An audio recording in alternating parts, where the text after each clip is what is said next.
सर्वप्रथम तो मैं फुलवारी परिवार में यहाँ पर सभी हमारे भाई बहन बड़ी बहनें सब लोग इकट्ठे हैं और मैं सबसे पहले आप सबको बहुत बहुत धन्यवाद देना चाहती हूँ क्योंकि मेरा जो सुपर एनिवेशन हुआ उसमें आप लोगों के इतने अच्छे गुड विशेस मुझे प्राप्त हुए, उसके लिए मैं हृदय से सबकी बहुत आभारी हूँ। आप सबका हार्दिक धन्यवाद। और ये सुखद एक संयोग है कि जो फुलवारी में चर्चा श्रृंखला की हम लोगों ने शुरुआत की थी, ये फरवरी 2023 11 फरवरी 2023 को पहली चर्चा यहाँ हुई थी। उसमें भी डॉक्टर सुधा रानी जी की पुस्तक विजयिनी पे चर्चा हुई थी और अब ये चर्चा की श्रृंखला तीसरे वर्ष में आ गई है।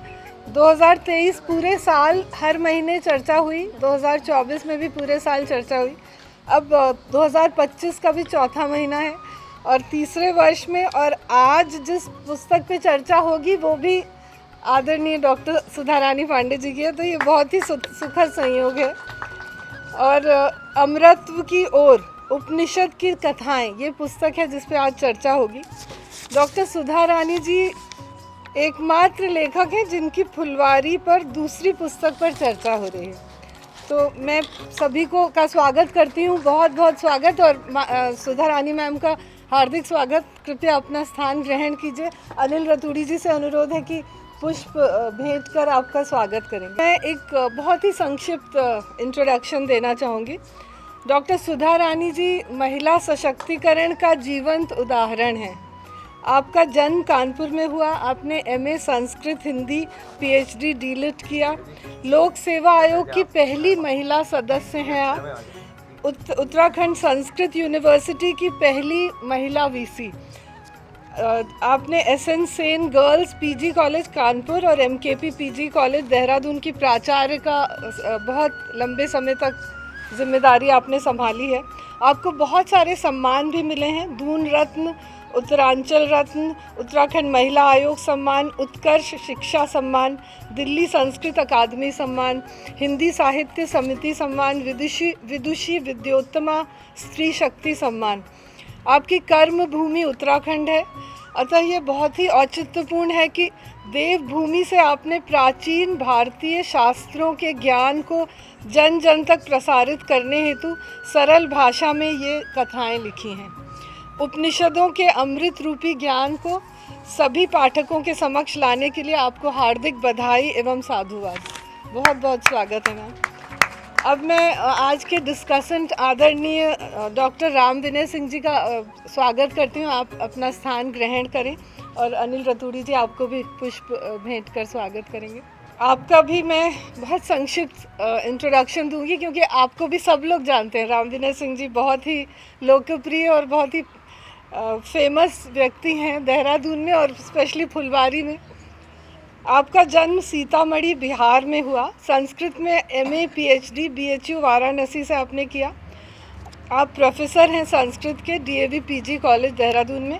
आपकी प्रकाशित कृतियों में है शाश्वती, मुक्ताशती, शेवदिह, वैचारिकी, स्वरंभरा हिंदी गीत का संकलन है जिस पे फुलवारी में पहले चर्चा हो चुकी है। बहुत ही सुंदर और सार्थक चर्चा हुई थी आपकी पुस्तक पे। आपकी बहुत सारी मौलिक कृतियाँ भी हैं जो अप्रकाशित हैं और अनुदित ग्रंथ भी हैं। आपका हार्दिक स्वागत और अभिनंदन है। और अब मैं अनिल रतूड़ी जी से रिक्वेस्ट करूंगी कि अपना स्थान ग्रहण करें और चर्चा को शुरू करें।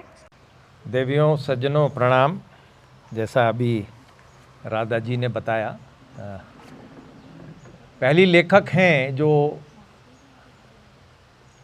इस फुलवारी की चर्चा की जो श्रृंखला है उसमें प्रारंभ में भी श्री गणेश आपसे ही हुआ और आज पहली ऐसी लेखक हैं, लगभग तीसरे वर्ष में अब ये सिलसिला है, जिनकी पुस्तक पर पुनः एक ही लेखक की दूसरी पुस्तक पर पहली बार ऐसा संयोग आया है जो चर्चा हो रही है। आज जो पुस्तक है उसका अमृतत्व की ओर, ये इसका कवर है और बहुत सुंदर कवर डिज़ाइन किया गया है। आवरण जो है लेखक डॉक्टर सुधा रानी पांडे जी के लिए मैं सर्वप्रथम, इससे पहले कि आगे बढ़ूं, मैं आपसे अनुरोध करूंगा कि लेखक के लिए एक बढ़िया सी ताली जो है बजाएं कि कृपया उन्होंने बहुत एक गंभीर विषय पर बहुत सरल तरीके से यह पुस्तक प्रस्तुत करी है।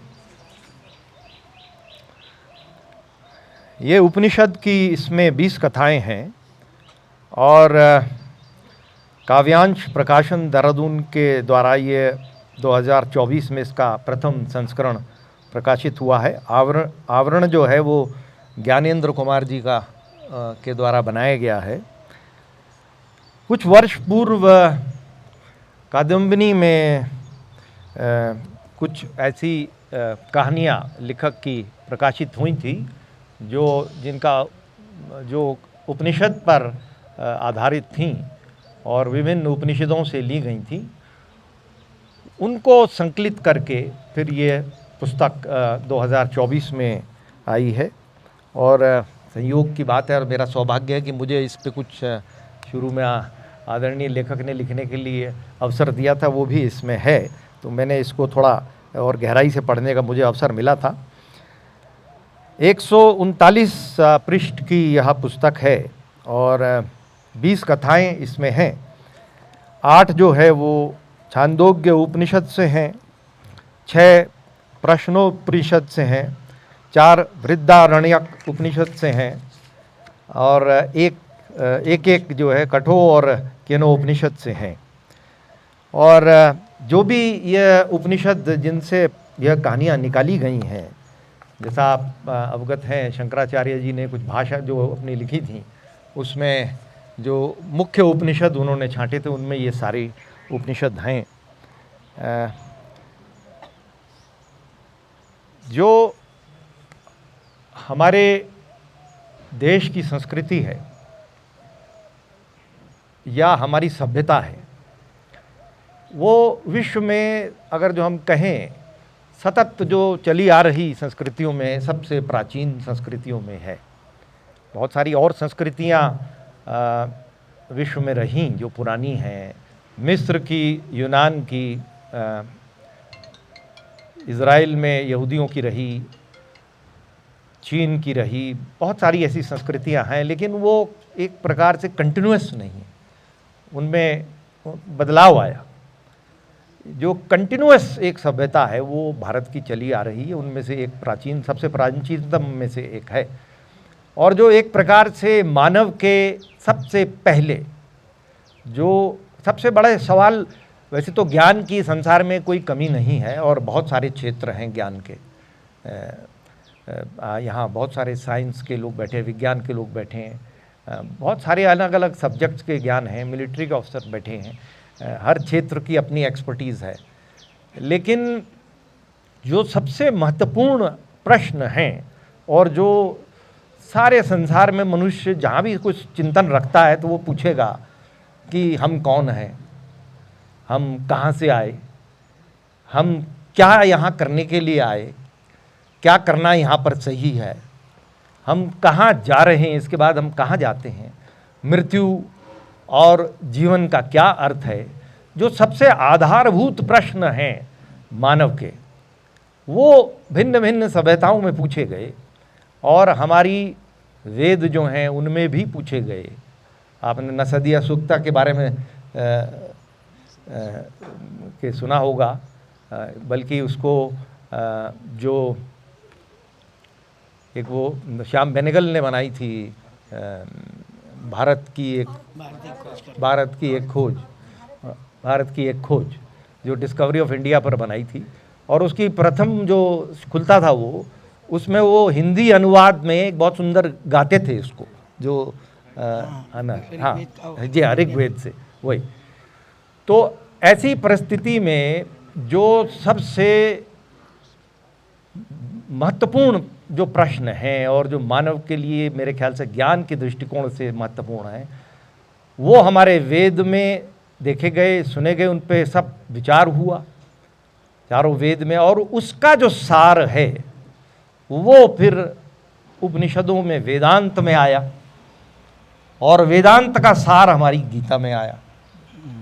तो अगर जो हम देखें तो डिस्टिल होते होते वो इस प्रकार से आया। और ऐसे महत्वपूर्ण विषय पर जो उपनिषद बहुत सारे संस्कृत में भी पढ़ते हैं, अंग्रेज़ी में भी पढ़ते हैं, मैक्स मुलर ने उसको बहुत सारे ट्रांसलेशन भी उसका अंग्रेजी में किया, बहुत लोगों ने किया, लेकिन एक है उसको ट्रांसलेट करना, उसको ट्रांसलिटरेट करना, उसको, लेकिन जो उसके मैं कहूँगा मीमांसा है, जो उसकी इटिमोलॉजी है, ऑन्टोलॉजी है, उसमें जाना, वो बहुत भयंकर मेरे ख्याल से एक विषय है।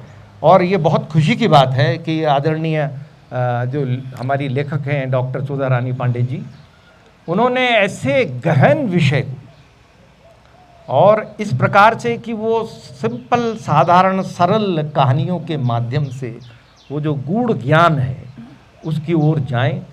एक और, इससे पहले कि मैं आदरणीय डॉक्टर विनय जी को आगे इस चर्चा को ले जाने के लिए मैं अनुरोध करूं, बस मैं इतना कहना चाहूँगा कि हमारी दुर्भाग्य हमारा ये रहा देश का कि जो सारी बातें, सारी जो इस डब्बे में बंद हैं वेद के और उपनिषद के, वो क्योंकि संस्कृत में लिखी हुई हैं और दुर्भाग्य से मेन स्ट्रीम में संस्कृत की जानकारी लगभग नगण्य हो गई है और हिंदी की अब थोड़ी बहुत हमारी मुख्य धारा में चलन हुआ है।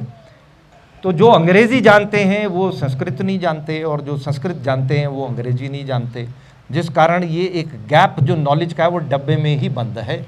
और ये हिंदी में लिख कर मेरे ख्याल से मुख्य धारा में इसको लाने का एक बहुत अच्छा प्रयास हमारे लेखक का है। तो ये उस दृष्टिकोण से बहुत महत्वपूर्ण पुस्तक है। और इस ओपनिंग मेरे ख्याल से परिचर्चा के लिए जो मुख्य बात थी वो मैंने कही, उसके साथ मैं अब अनुरोध करूंगा डॉक्टर आदरणीय विनय सिंह जी से कि वह कृपया इसको चर्चा को आगे बढ़ाने का कष्ट करेंगे। उपनिषद के विषय में आपने बताया, वह वास्तव में ब्रह्म विद्या है, उसे वेदांत के नाम से जानते हैं। उपनिषद का जो शाब्दिक अर्थ है वह है रहस्य, रहस्य विद्या है वह रहस्य वेद का रहस्य है, ज्ञान की पराकाष्ठा का रहस्य है। उसी को आदरणीय सुधा मैम ने अमरत्व की ओर पुस्तक के माध्यम से जन सामान्य के लिए उपलब्ध कराया है। उपनिषदों की जो गाथाएं हैं, उसमें जो कथानक हैं, उसे अपनी सहज भाषा के माध्यम से जनमानस कैसे उससे जुड़ जाए, यह प्रयास उनका रहा है। मुझे याद है कि जब मैं इंटर में बीए में पढ़ रहा था, उस बालपन में कादम्बिनी पढ़ने का अभ्यास था, आदत हो गई थी। कादम्बिनी आजकल एक पत्रिका आया करती थी, आज भी आती है, पांचजन्य, राष्ट्र धर्म, ये पत्रिकाएं आती थी, इसे पढ़ने का शौक था। कादम्बिनी विशेष रूप से आपके आलेख को पढ़ने के लिए मुझे पढ़ने का मन करता था। एकमात्र आप, यद्यपि आपको मैं जानता नहीं था, परिचय तो यहाँ आने के बाद हुआ, लेकिन आपके आलेखों के माध्यम से एक सहज रुचि उत्पन्न हुई थी कादम्बिनी के प्रति। और जब मालूम हुआ यहाँ आकर के कि वो सुधा रानी पांडे जी आप हैं, तो बहुत अच्छा लगा। और आज वो सारे के सारे आलेख एक संग्रह के रूप में उपनिषद से संबंधित वे सभी आलेख हैं और यहाँ उपस्थित हैं इस पुस्तक के रूप में। तो यह हम सब के लिए प्रमोद का विषय है, आनंद का विषय है। आदरणीय रतूड़ी सर ने इसके विषय में बता दिया है कि 20 कथाएं हैं और अलग अलग उपनिषदों से हैं। मैं एक कथा के संदर्भ में चर्चा करना चाहता हूँ जो कठोपनिषद से है, जो बहुचर्चित कथानक है।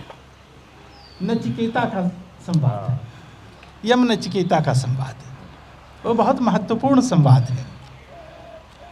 कई बार इस पर हमने व्याख्यान भी किए हैं जगह जगह। एक बार एक व्याख्यान में हमने विशेष बात की थी, मैं आपसे भी इससे जोड़ना चाहता हूँ इस कथानक को।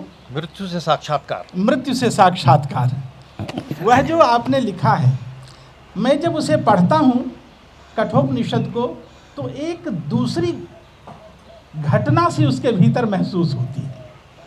लगता है जैसे कि उसे एक दुर्घटना को एक उपनिषद का साहित्य बनाया गया और बड़ी भारी दुर्घटना को जो असहनीय दुर्घटना थी, एक पिता के द्वारा पुत्र की हत्या की दुर्घटना थी, वह दुर्घटना जैसे यहाँ उपनिषद का साहित्य बन गया। तो क्या मैं जानना चाहता हूँ कि आपको भी ऐसा महसूस हुआ?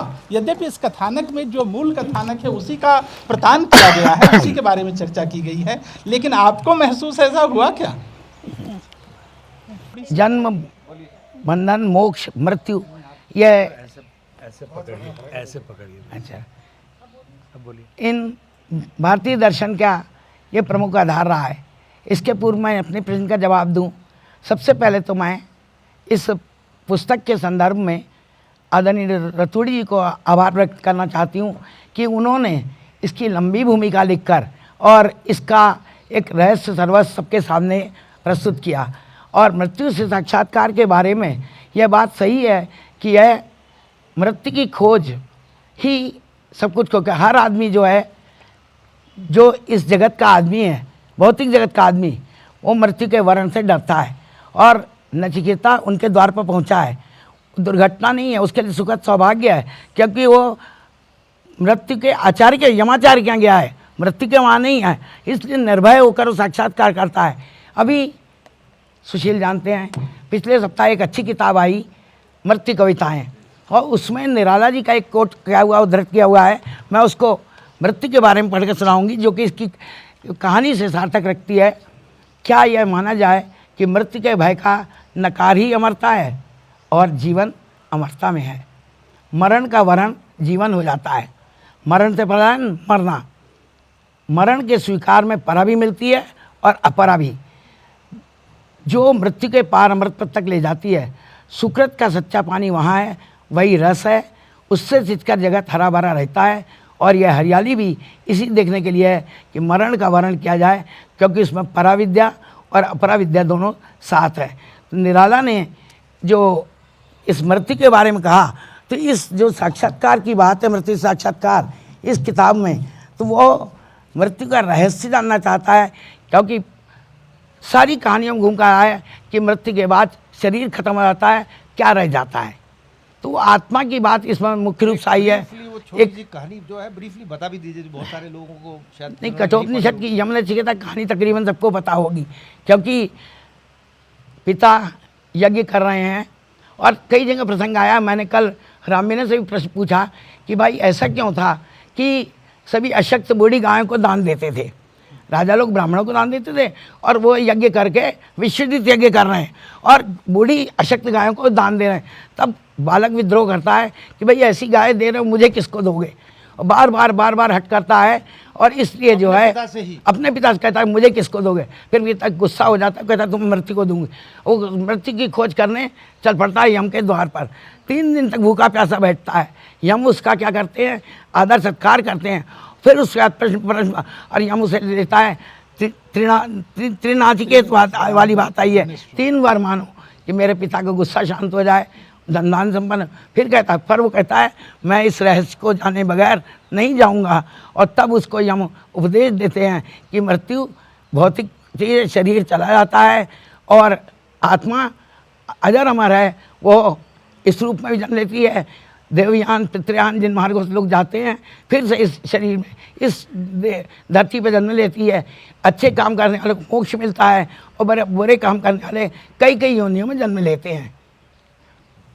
और पर जिन लोगों ने ये कथा पढ़ी होगी, अधिकांश लोगों ने किताब पढ़ी है, और उपनिषद जैसा कि बताया कि वेदों का अंतिम चरण है वेदव्यास ने। और सबसे बड़ी चीज़ होती है ऋग्वेदों या उपनिषद वाचिक परंपरा की, लोक यात्रा की कहानियाँ हैं, वो वाचिक परंपरा ही जीवित रहती है। इस कारण ये ज्ञान आज भी जीवित है।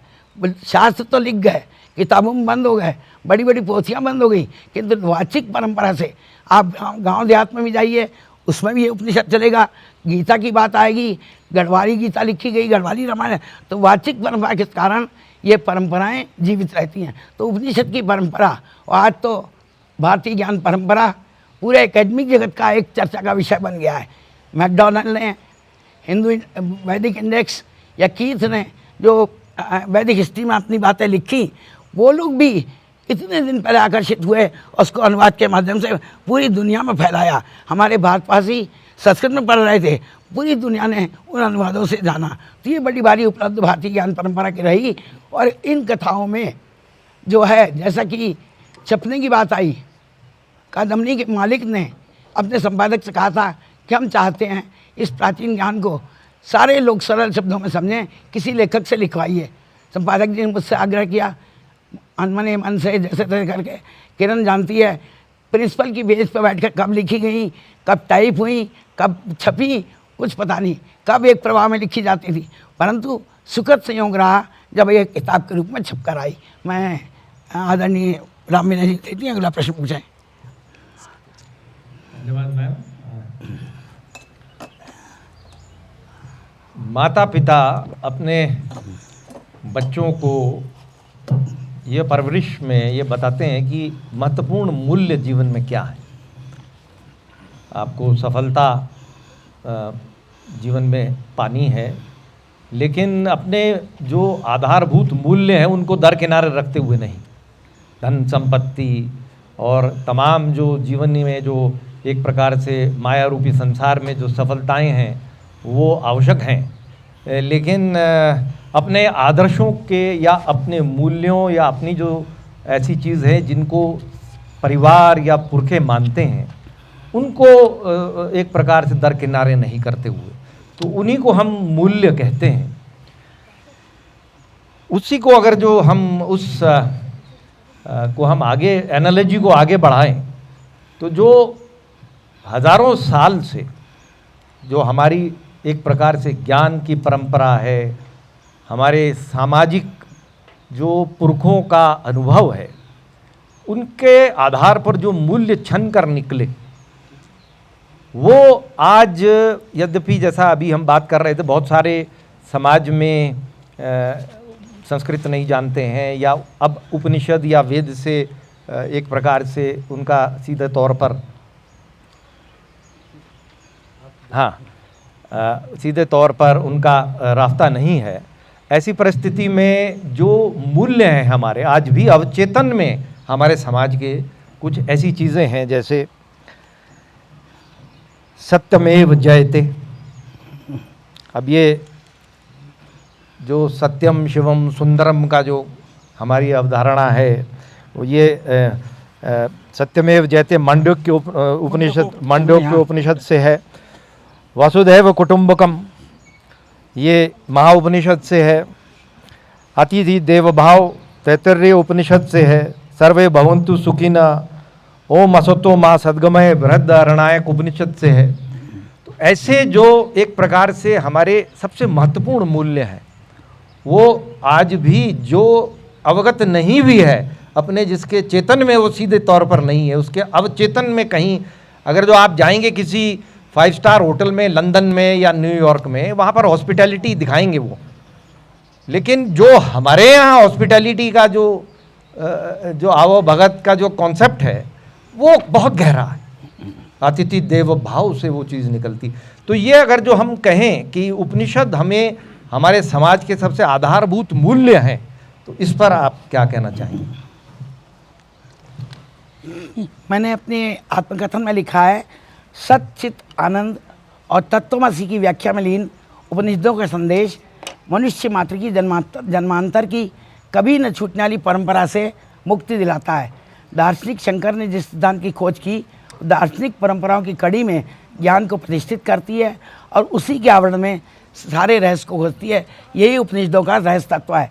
जैसे कि अभी मृत्यु पुनर्जन्म की बात पहले आई थी, तो उदाहरण बृहदारण्यक में मिला कि जिस प्रकार जोंक घास की लंबी पत्ती के अंतिम सिरे पहुंच जाती है और दूसरा स्थान खोज लेती है, फिर अपने को उसकी ओर खोजती है, उसी प्रकार ये जीवात्मा इस शरीर के अंत तक पहुंचकर सहारे के लिए कोई स्थान खोज लेती है और फिर अपने को खोजती है। जीवात्मा कोई और अपने को उसकी ओर खींचती है।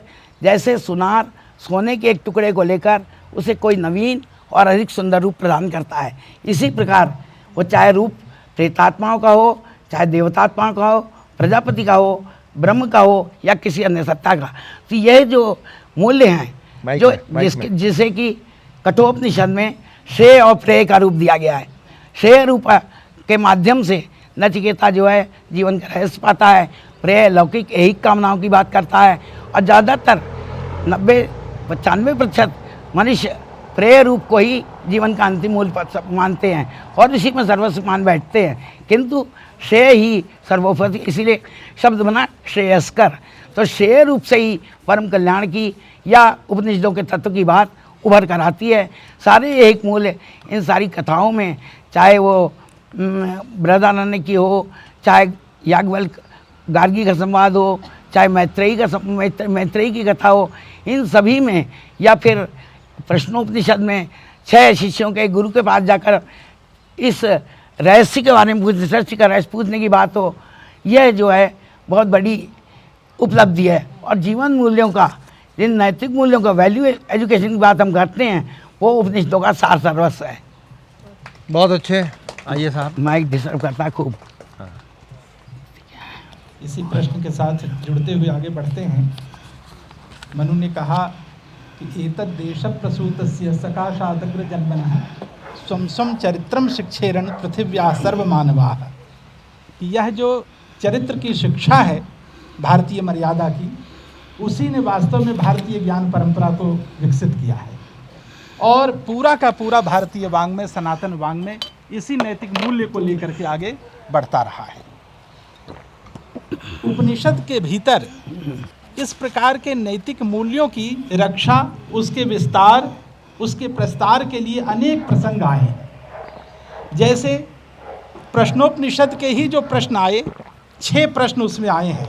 अलग अलग ऋषि हैं, गुरु पिप्लाद से अलग अलग प्रकार के प्रश्नों पर चर्चा करते हैं। वे 6 प्रश्न जो हैं कि जैसे सबसे पहले कबंधी पूछते हैं पिप्लाद से प्रजा की उत्पत्ति के संदर्भ में, भार्गव पूछते हैं प्राण के संदर्भ में, प्राण का आधारभूत क्या है, उसका आश्रयत्व क्या है, उसके संदर्भ में, कैसे व्यक्ति सोता है और कौन जाग रहा होता है, जब नींद आ रही होती है, जब सोया होता है मनुष्य, तो क्या मनुष्य के भीतर कोई जाग भी रहा होता है, वह कौन होता है। इस प्रकार की जिज्ञासा वहाँ की।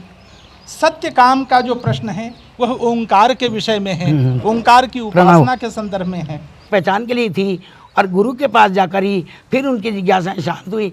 एक आध अहंकार में ही भरे हुए थे, उनका अहंकार भी उससे शांत हुआ। तो नैतिक मूल्य पूरे इस कथा में जो कुछ भी शांत है, कि अहंकार से दीप्त व्यक्ति सोचता है कि मैंने बहुत कुछ कर लिया, परंतु वो कुछ कर नहीं पाता। अहंकार की गर्भोक्ति का समाप्ति और अपने की पहचान उपनिषद का सर्वस्व होता है। बहुत अच्छे, बहुत अच्छे, बहुत बढ़िया। एक मैं सत्य काम वाले से बताऊंगी फिर। एक कथा इसमें है तत्त्वामसि। तत्वमसि, जिस महर्षि उदालक एवं उनके पुत्र श्वेतकेतु की वार्ता से जो है उसकी बारे में है वो। इसमें बड़ी रोचक बात यह है कि आज जो साइंस और टेक्नोलॉजी है, कॉस्मोलॉजी है, यानी कि एक प्रकार से भौतिक वो, और जो खगोल है, खगोल शास्त्र, अब ये स्पष्ट हो गया है कि संसार में जो दिखता है वो बहुत कम है। यानी कि जो कॉस्मॉस में है, यानी ब्रह्मांड में जो विजिबल मैटर है या तत्व जो दिखता है वो 10% भी नहीं है, और 90% जो है वो डार्क मैटर है, डार्क मैटर है। और उसकी जो डायमेंशन है ये तो हम लोग अभी तक ना कोई समझ पाया है, ना शायद साइंस भी नहीं उसको बटोर पाई है।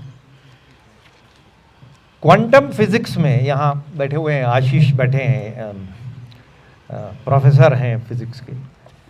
क्वांटम फिजिक्स में एक चीज़ ये आई है कि 2 जो पार्टिकल्स हैं, यानी कि जो सब एटॉमिक पार्टिकल्स हैं, एटम से भी छोटे, एटम और उसके इलेक्ट्रॉन, उससे जो सब एटॉमिक पार्टिकल्स हैं, वो 2 पार्टिकल्स जो हैं उसमें एक थ्योरी आई है जिसको बोलते हैं थ्योरी ऑफ एंटेंगलमेंट। ये अभी लेटेस्ट है, मतलब बहुत आई है।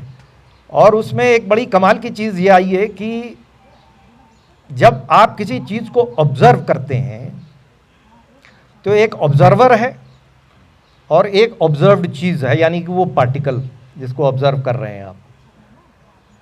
मैं इसलिए बता रहा हूँ कि इस पे ये चीज़ आएगी। तो वो ऑब्जर्वर और जो ऑब्जेक्ट ऑफ ऑब्जर्वेशन है, जो ऑब्जेक्ट ऑफ ऑब्जर्वेशन है वो जो पार्टिकल है, वो फिजिक्स के यहाँ प्रोफेसर है, he will bear me out, वो क्या वेव है या वो मैटर किसी रेस्ट पर है, वो अभी मतलब स्पष्ट नहीं है। और ये है कि वो कभी वेव है और कभी वो वस्तु है। तो जब तक वो ऑब्जर्व नहीं हो रही है तब तक वो वेव है, और जैसे ही उसको आप ऑब्जर्व करने लगते हैं वो एकाएक उसकी जो वेव है वो कलैप्स हो जाती है, और कलैप्स होके वो वस्तु बन जाती है। तो एक बड़ी कमाल की चीज ये है कि ऑब्जर्वर के ऑब्जर्व करने से वो इफेक्ट हो रही है रियलिटी। तो वो कैसे अफेक्ट हो रही है? क्या उसके अंदर कोई चेतना है?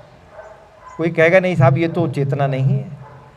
अब इसके आगे और चीजें जो थ्योरी ऑफ एंटांगलमेंट में यह है कि दो पार्टिकल एक साथ हैं, वो हमेशा दो रहते हैं।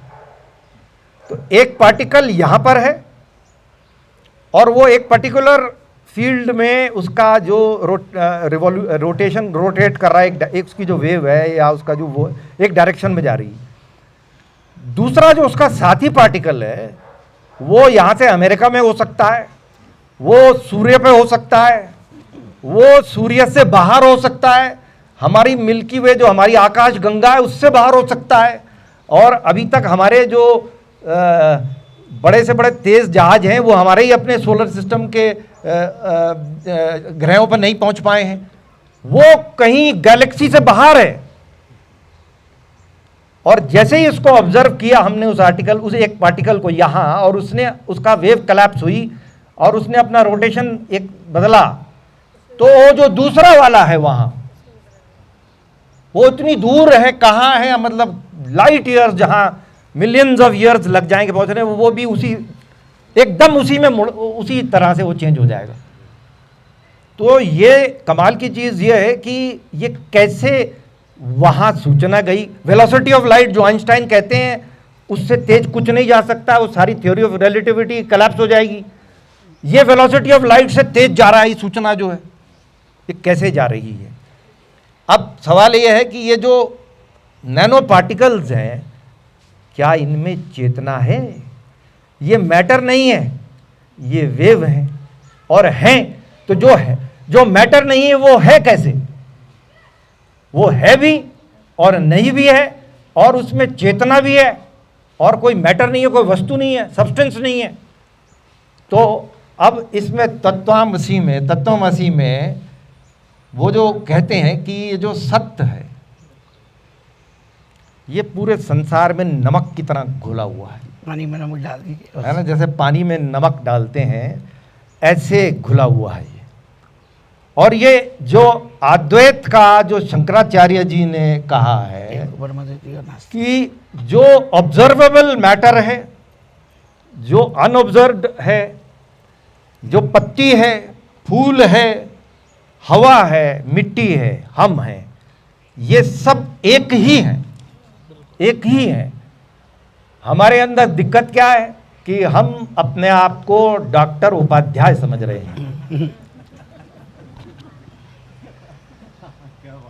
और जैसे ही हम ये समझ जाएंगे कि यानी कि इंटेलेक्चुअल लेवल पर नहीं, beyond the intellect, at the level of आत्मा के लेवल पर, तो आत्मा और परमात्मा में एक ही तत्व है जो नमक की तरह घुला हुआ है, और उसमें चेतन एक ही है वो। तो ये चेतना जब डॉक्टर उपाध्याय अलग बनाते हैं तब हमारी अहंकार, हमारी अपनी जो सारी चीज़ें तब बनती हैं जब हम इससे पार चले जाएं। तो एक बड़ी कमाल की बात यह है कि इसमें जो मॉडर्न साइंस, कॉस्मोलॉजी की जो अवेयरनेस, कॉन्शियसनेस, हम कहते हैं कि परमात्मा और आत्मा वो एक ही उसका अंश है। तो मैं कहूँगा जो 4 वाक्य हैं जो अद्वैत के महावाक्य हैं, 4 वाक्य है ना, इसी में है, इसी में है। तो ये तत्वमसि को आप थोड़ा सा अगर जो उस दृष्टिकोण से उस पर कुछ आप प्रकाश डालना चाहें। वेद में 2 सूक्त हैं, एक हिरण्यगर्भ सूक्त, एक नासदी सूक्त, और दोनों में ही ये बात उभर कर आई है कि सृष्टि के प्रारंभ में सत ही था और एक भी अद्वितीय अकेले सृष्टि के रूप में विद्यमान था और उसका कोई रूप नहीं, नाम नहीं, अव्यक्त अनंत व्यापी, और उसी के रहस्य को जानने पर संपूर्ण सृष्टि को सभी प्रकार की वस्तुएं जान लेती हैं।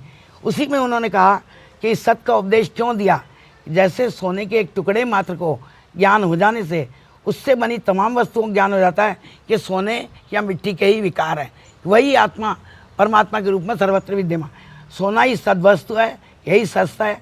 इसी प्रकार सृष्टि का आधार भी एक सत्य है और उसे जान लेने पर सृष्टि का संपूर्ण रहस्य याद हो जाता है। और सत्य से पूर्व कोई सत्य था, श्वेतकेतु कहते सृष्टि के प्रारंभ में सत्य नहीं था, असत था, असत सत जाए थे, असत से ही सत हुआ, अभाव से भाव हुआ, असत भाव से सद्भाव हुआ और उसी सृष्टि का निर्माण हुआ। 3 आकाश, वायु, तेज, जल, पृथ्वी कहे गए। अग्नि जल पृथ्वी प्रारंभिक 3 तत्व रहे और उसके बाद जो है उसके बाद उनके साथ साथ समस्त सृष्टि की उत्पत्ति हुई और उसे छोड़ दिया जाता है। इसलिए श्वेत केतु जो है उसमें जो है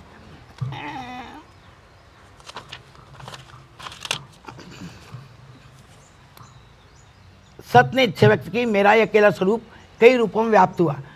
क्रमशः अग्नि से तेज, तेज से जल, जल से अग्नि की उत्पत्ति हुई और इन तीनों समन्वय से अंडज, जीवज, उद्भिज, अंडज अंडे से उत्पन्न होने वाले, जीवज प्राणधारी, उद्भिज पक्ष पक्षी उत्पन्न हुए। और फिर अंडज पक्षी क्या है, वो अनेक प्रकार के हैं। उद्भिज पेड़ पौधे लताएँ भी हैं, पर सब तेज अन्न जल में विलय हो चुके हैं। 3 भी 3 नहीं है। सृष्टि के आदि सत्य ने राम रूपात्मक वेद सृष्टि की रचना की है। फिर सृष्टि के विकास के चिंतन क्रम में विपरीत सोचने से अन्न से जल, जल से तेज तक की स्पष्ट हो जाती है। तो उन्होंने उद्दालक ने फिर किया कि भूख और प्यास ऐसी चीज़ें हैं हर एक को पीड़ा देती है और फिर सत्य पर पहुँच जाते हैं। वही सत्य हर वस्तु का कारण है। सृष्टि में जो दिखता है उसी सत्य प्रारंभ है, सृष्टि का कारण है। सृष्टि की बाह्य वस्तु के नष्ट होने पर सत्य नहीं नष्ट होता और नाना रूप में जगत लीन हो जाता है। तुम भी वही हो, मैं भी वही हूँ उस तत्व में, अर्थात आत्मा के अलावा अन्य तो बीच में कुछ नहीं है। यही तत्वमसि है, वह तुम, मैं, आत्मा, ब्रह्म एक ही है। बहुत अच्छे, बहुत अच्छे। अभी एक थ्योरी लेटेस्ट चल रही है जिसको बोलते हैं बायोसेंट्रिज्म। उसमें यह है कि डेथ इज़ एन इल्यूजन, और वो वही है कि जैसे जीवन एक इल्यूजन है, जैसे माया जो है। अब ये क्वांटम फिजिक्स से आगे मतलब बायोसेंट्रिज्म चल रही है। तो जो तत्वमसि है इसमें जैसे वो जो पूरी वार्ता उस कहानी में होती है, उससे यही है कि सत्य जो है ये एक प्रकार से एक चेतना है पूरी, जो सत्य घुला हुआ है, और ये उसी का पार्ट आप भी हो। तत्वमसि, दैट दाओ आर्ट, और दाओ आर्ट दैट, जो भी कहिए आप भी वही हो, यही आप हो। तो उसमें कोई फर्क नहीं है। यही इसका है। आगे कृपया डॉक्टर रामविनय जी। बहुत अच्छा कहा सर आपने। यही जो वैदिक मार्ग है, इसी का अनुसरण योग में एक दूसरे रूप में होता है। यह जो विपरिणाम दिखाई पड़ता है उसे वहाँ जात्यंतर परिणाम कहा गया। जात्यंतर परिणाम प्रकृत्या पूरात, प्रकृति के आपूरण से वही जात्यंतर परिणाम होता है, जहाँ भेद समाप्त हो जाता है कि हमारे शरीर में आपका शरीर, आपके शरीर में हमारा शरीर। यह जात्यंतर परिणाम उसी रूप में विपरिणाम पाता है योग दर्शन में आकर के। और नासदीय सूक्त में वही जो सत असत का जो भाव है, असत सत, जहाँ सत हम देखते हैं वहाँ असत का अभाव नहीं है, वह भी उपस्थित है। और जहाँ हम असत मानते हैं वहाँ भी सत है, उसकी भी अनुपस्थिति नहीं है। दोनों एक दूसरे में समाहित है। तो यह जो अणोरणीयान महतो महियान का भी सिद्धांत आया इसी सत्सत के भीतर से निकल कर गया। तो वहाँ पर एक बात आती है कि जो बहुत छोटा है वो दिखाई न पड़े, यह तो ठीक है, लेकिन जो बहुत बड़ा है वह तो दिखना चाहिए। जो बड़ा है वह तो दिखना चाहिए। तो उपनिषद ने वहाँ भी कहा कि सूक्ष्मत्वात् तन्न दृश्यते, व्यापकत्वात् तन्न दृश्यते। जो अति सूक्ष्म है वह तो नहीं दिखेगा, लेकिन जो अति व्यापक है वह भी पूर्णतः नहीं दिखेगा। वैसे ही जैसे आकाश है, एक तरफ का आकाश देखिएगा तो दूसरी तरफ का छूट जाएगा। तो यह जो उपनिषद का जो रहस्य है वह बहुत अद्भुत है, बहुत विलक्षण है। तो बहुत सुंदर तरीके से आपने बात की सर। विषय को थोड़ा सा और आगे बढ़ाते हैं। और एक बड़ा सुंदर आलेख मैंने लिखा है भूमा को लेकर। भूमा भूमा ना, भूमा का मतलब हाँ, संदेह मुक्त हो जाना, आनंदमय, आनंद की अवस्था, भूमावस्था। अर्थात आनंद तभी आएगा जब आपको किसी प्रकार का संदेह नहीं होगा। अगर भ्रम बना हुआ है तो आप भूमा की अवस्था में नहीं जा सकते, तो निर्भ्रांत होना पड़ेगा। तो इसीलिए कहा कि जब निर्भ्रांत होते हैं तब सुख प्राप्त होता है। भूमा वही सुखम तद अमृतम, वही अमृत है, वही सुख है। तो यह जो भूमा से जो अमृत की जिज्ञासा आपने इस आलेख के माध्यम से की, बहुत सुंदर आलेख है यह। किंतु इस आलेख से प्रश्न, दरअसल इसमें जो प्रश्न नहीं बनते हैं, ये प्रश्न ज्ञान का नहीं है, प्रश्नों के उत्तर हैं, उत्तर है। हाँ। इसमें प्रश्न नहीं बनते वास्तव में। यह तो जिज्ञासाएं आपस में हम एक दूसरे से व्यक्त कर रहे हैं कि इसमें आपने क्या सोचा, इसमें आपने क्या सोचा। उपनिषद ने तो सारी जिज्ञासाओं की शांति की है। जितने प्रकार के प्रश्न उठ सकते हैं आपके भीतर, उन सभी प्रश्नों के उत्तर आप उपनिषद में पा सकते हैं। एक बहुत सुंदर आलेख आपका आया है मैम, और उसमें आपकी जो रचनात्मक कला है वह उभर करके आई है बहुत सुंदर ढंग से। और मैं तो कहता हूँ कि इसे हो सके तो आगे एक छोटे से उपन्यास में इसका प्रदान कीजिए तो बहुत अच्छा रहेगा। सत्यकाम की जावाली कहानी, सत्यकाम जावाली की कथा वह अद्भुत है। उसमें इतनी सुंदरता के साथ, इतनी सरलता के साथ और इतनी प्रवाहमयता के साथ जो आपने बात की है वह अद्भुत है, अलौकिक है। वहाँ सत्यकाम जावाली का जो सत्यकाम नाम पढ़ना है, उसका जावाला उसकी माँ का नाम है, सत्यकाम जावाली माँ के नाम से पढ़ा। उस युग के सत्य को माँ के नाम से, माँ के नाम से जाति, माँ का गोत्र पूछा जाए, पिता के बारे में पूछा गया।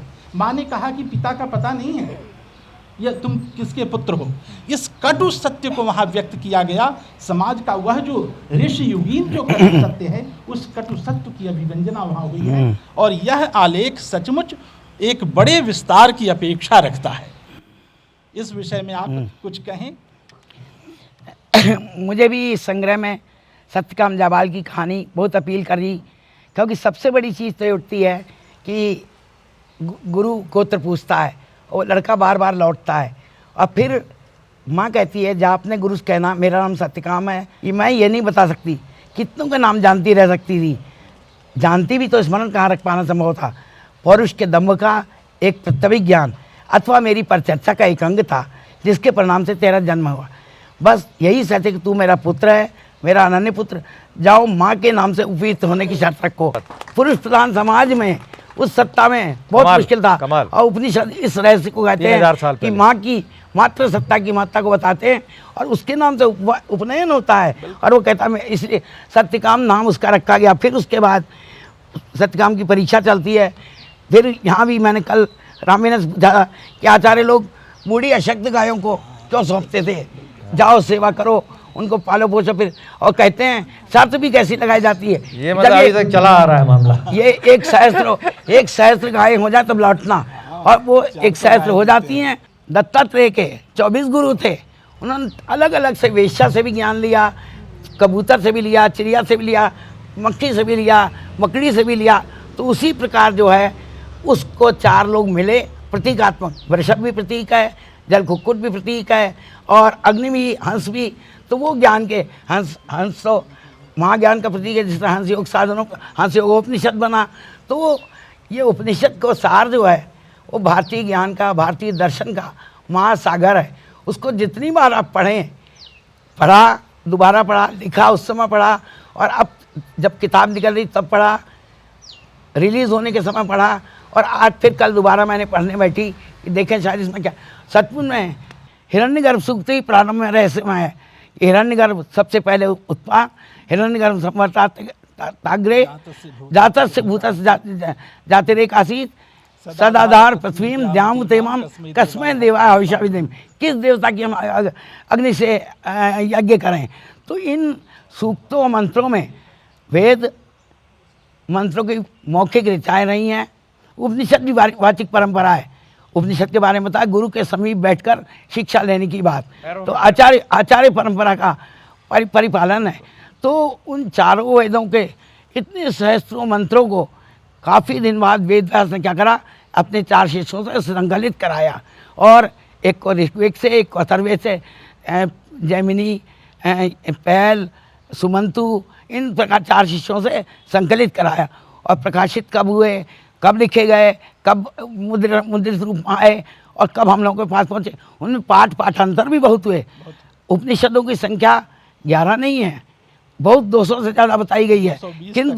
किंतु इन एकादश उपनिषद को डॉक्टर राधाकृष्णन, आदि शंकराचार्य, सभी लोगों ने माना कि इनमें सब में जो सार छिपा हुआ है वो कथा रूप में मैंने कोई बहुत नई बात नहीं लिखी है।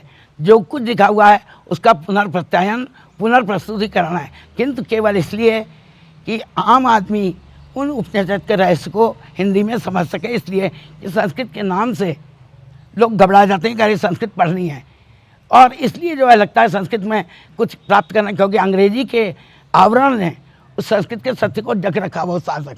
मैं सही कह रही हूँ सर? अंग्रेजी के सत्य के आवरण को संस्कृत के अंग्रेजी ने बिल्कुल ढक लिया था। अब वो मेघ की घटाएं छट रही हैं और हम इसकी ओर लौट रहे हैं। मुझे आशा है इस उपनिषद के उन घटाओं के छटने के बाद इससे, क्योंकि अभी अभी पवन के वर्मा को लोग जानते होंगे, उन्होंने भी एक लेटेस्ट किताब लिखी, चेन्नई से पब्लिश हुई है। उसका नाम है किताब का echoes of eternity, a journey through Indian thought from Rigveda to present day. तो पवन के वर्मा बहुत बड़े राइटर हैं, यहाँ IAS लोग बैठे हैं, उनके नाम जानते होंगे, और लगातार लिखते रहे हैं। तो फिर से लौटने की बात जो है, क्योंकि अतीत अपने को दोहराता है, ये शाश्वत सत्य है। अतीत दोहराता है। क्या वो अमेरिका जब भौतिक सुखों से उब गया, भारत की ओर दौड़ रहा है, कोई योग सीख रहा है, कोई उपनिषद पढ़ रहा है, और अब भारतवासी भी फिर अपने ज्ञान की ओर लौटने वाले हैं कि बहुत कुछ, क्या हम सचमुच में क्या हैं, हमारा उद्देश्य क्या है, ये पाने के लिए। और अब भारतीय परंपरा को जीवित रखने के लिए ये ग्रंथ हमारे अमर ग्रंथ हैं। कल नाट्यशास्त्र की बात आई। नाट्यशास्त्र को 5वां वेद कहा जाता है, और नाट्यशास्त्र, नाटक जिन्होंने पढ़ा है वो अपनी तरीके से वेद की तरह अद्भुत ग्रंथ है। इतना महान ग्रंथ आचार्य भरत मुनि ने लिखा। उसमें जो है उसके बाद जैसे महाभारत के लिए कहा जाता है, कौटिल्य अर्थशास्त्र की बात कही जाती है, उस नाट्यशास्त्र में भी जीवन का हर तत्व विद्यमान है, हर वर्ग के लिए उसमें रहस्य छिपा है। तो हमारी परंपरा या उपनिषदों की एक कहानी, सत्यकाम जबाल की बात, और या याज्ञवल्क्य मैत्री का संवाद, कि वो अल्टीमेटली गार्गीज कहते हैं अति प्रश्न मत कर कहीं तेरा मस्तक न फट जाए।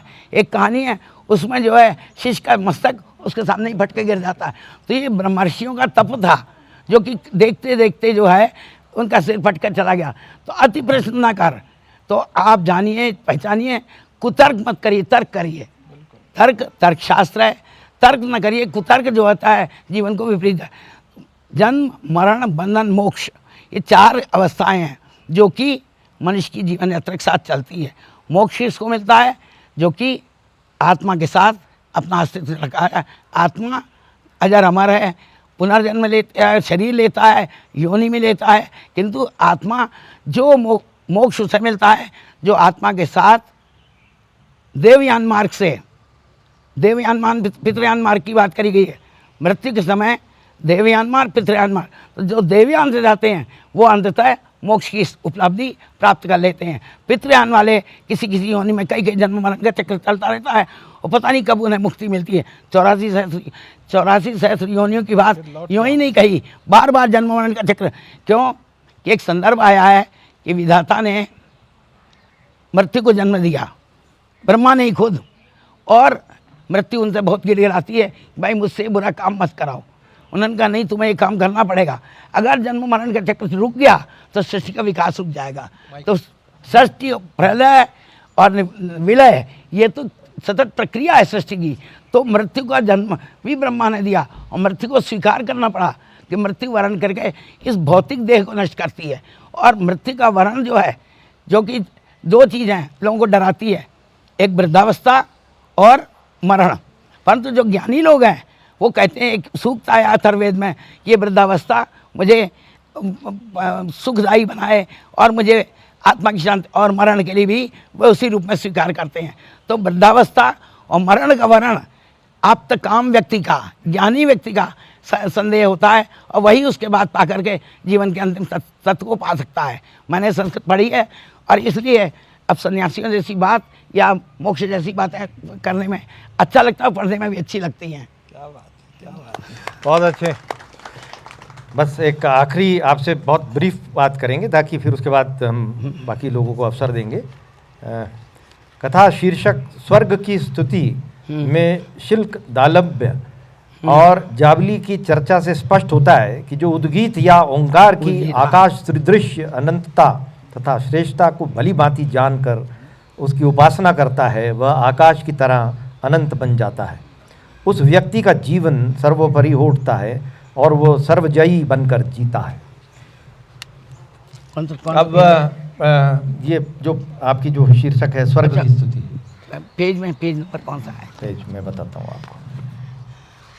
अच्छा, भूमिका में आपने मैंने भूमिका से निकाल लिया वो। अच्छा अच्छा अच्छा। तो बेसिकली हम लोग एक तरफ ये कहते हैं कि अंधविश्वासी नहीं होना चाहिए, और जैसा अभी आदरणीय लेखक ने कहा, तर्क के आधार पर जो चीज़ें प्रमाणित हो सकती हैं उस पर वो करना चाहिए विश्वास, और जो प्रमाणित नहीं होती उस पर विश्वास नहीं करना चाहिए। तो एक तरफ अंधविश्वास, दूसरी तरफ प्रमाणिकता यानी तर्क।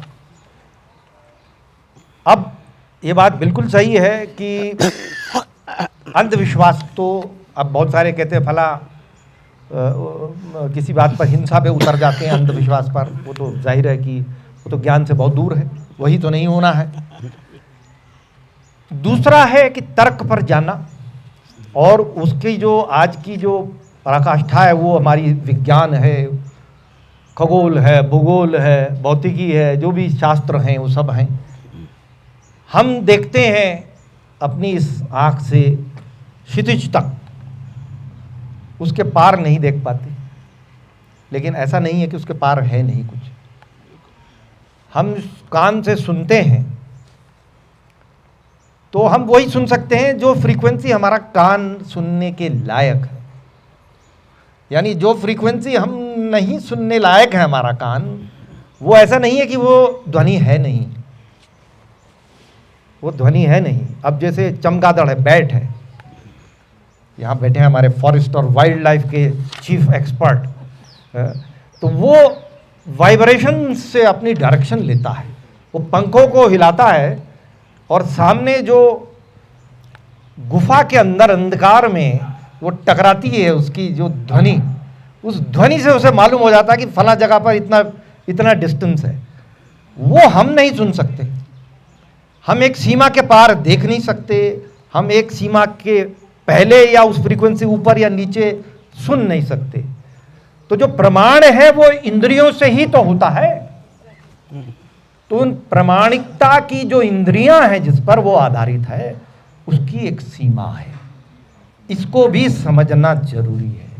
जहां अंधकार से उठना आवश्यक है, वहीं इन इंद्रियों के तर्क पर जाना, इन इंद्रियों से इस यहाँ पर ये सफ़ेद दीवाल है, हम कह रहे सफ़ेद है, कोई कह रहा है वाइट है, कोई कह रहा है ये श्वेत है, ये तीन तो अलग अलग शब्द हैं इसके लिए। अब कोई और भाषा में कोई और है। अब ये शब्द हमने दिए, दीवार ने नहीं दिए, ये शब्द तो हमने दिए हैं, दीवार ने नहीं। दीवार तो जो है वो है, हम कह रहे हैं इसको वाइट। तो ये हमारी इंद्रियों की अपनी तर्क के आधार पर एक लॉजिकल रीजनिंग से हमने एक प्रकार से ऑन्टोलॉजी को, हम जो रियलिटी है उसको समझने का प्रयास कर रहे हैं और उसका सेंस बना रहे हैं। हम ये लाल फूल कह रहे हैं, वो लाल फूल हो सकता है कि वो अब आप फिर वाइल्ड लाइफ पे चले जाए तो घोड़े को नहीं दिखाई देगा वो लाल, वो उसको हरा दिखाई देगा। पंच ज्ञानेंद्रिया। तो कहने का मकसद ये है कि एक है बाहर जो यथार्थ है और एक वो है जो हम उसको उसका सेंस बना रहे हैं। तो अब इसमें जो अभी हमने बताया, जिस कहानी के बारे में बात हो रही है, वो ये है कि आप एक कॉस्मिक साउंड है, यानी कि जो ब्रह्मांड की जो मैग्नीट्यूड है, अनंत अनंत बिल्कुल, उसका जो डायमेंशन है, उसका जो टाइम है, टाइम और स्पेस भी हमारे ही तक सीमित है, उसके बाहर तो है नहीं। तो वो जो अनंत है, उस अनंत में क्या ध्वनि हो रही है, उसकी क्या ध्वनि है जो हम यहाँ से नहीं सुन पा रहे हैं।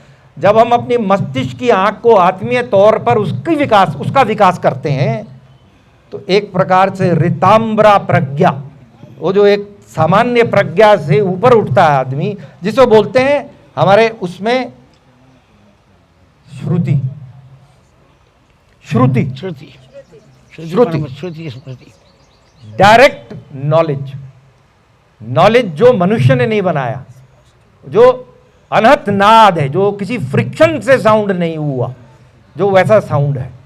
तो ऐसा जो ध्वनि है, उस उद्गीत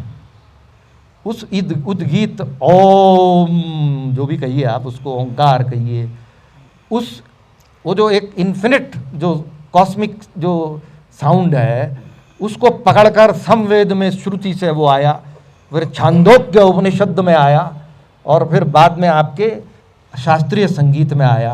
और उसी से अगर जो हम जाएंगे तो ये शब्द और संगीत और वो स्वर्ग के जो दहलीज है, वहां पर हम पहुंच जाएंगे। यही आप इसको कह रही हैं। इसीलिए शब्द को ब्रह्म कहा गया है।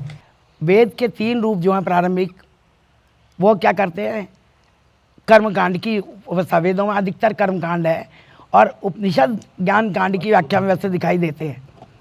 इतना ही नहीं, ये क्या होता है, बहुत कड़ी परीक्षा के बाद परम रहस्यमय ज्ञान का उपदेश ऋषि शिष्य को देते थे। उपनिषद ब्रह्म ज्ञान की प्रमुख श्रृंखला है जो अज्ञान से मुक्ति दिलाने में समर्थ है। तस्य भाषा सर्ववेदा में भाती, या यह मैं हूँ, यह अग्नि है, ये सर्प है कि रस्सी है, इस प्रकार का ज्ञान अज्ञान की मुक्ति उपनिषद दिलाती है। और उद्गीत की बात सर ने कही, उद्गीत मुख्य रूप से सामगान के संदर्भ में प्रयोग किया जाता है।